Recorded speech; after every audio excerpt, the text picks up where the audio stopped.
going to show you the cast on that I use for my socks. I use a cable cast on. It's nice and stretchy. It's got this lovely neat rolled edge here, which is perfect for socks, but sometimes it can be a little bit tight, so you have to be a little bit careful when you're casting on. I choose to cast on a size larger needles, but you can cast on over 2 needles, or just be careful that you don't pull your stitches too tight if you're going to use the same size needle that you're using for your sock.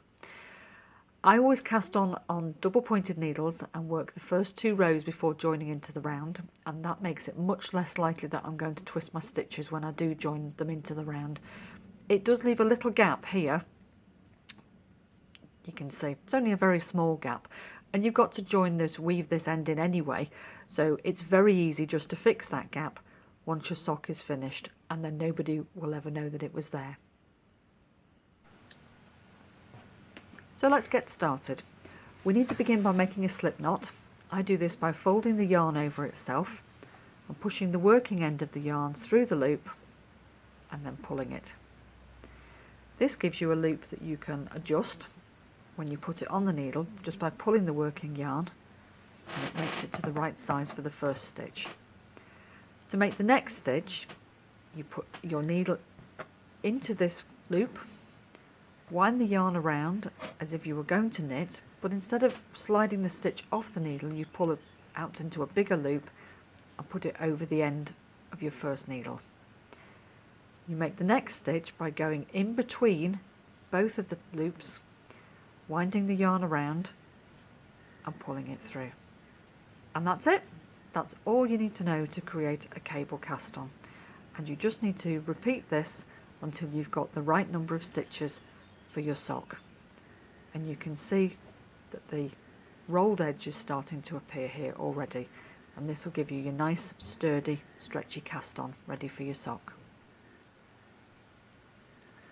Once you've done your first 2 rows on your double pointed needles, then the next thing to do is to join into the round. I'm using a short circular here, and it's really easy to do this. You just knit off the double pointed needle onto the short circular. So I'm continuing in the knit 2 purl 2 rib that I've done so far, and I just knit all the way along the number of stitches that I've cast on. So that's what we do all the way along here until we get to the end. Here are my stitches on the short circular needle, and now what I want to do is join them into the round. So instead of turning my work and going back the way that I've come, I want to carry on going round in a circle. The first thing I'm going to do is put a stitch marker over the end of my needle so I know where the beginning of the round is, and then I'm going to bend the ends of the needle round so that I can knit into the stitches that you would think would be at the end of the row, but they're now at the beginning of the round, because we're knitting in the round now, not knitting in rows anymore. And that's it. I'm now joined into the round. Don't worry if the yarn here seems to be a little bit loose. It might be for a couple of rounds, but that will soon tighten up. Here's the gap that we know that we'll have to sew up later on.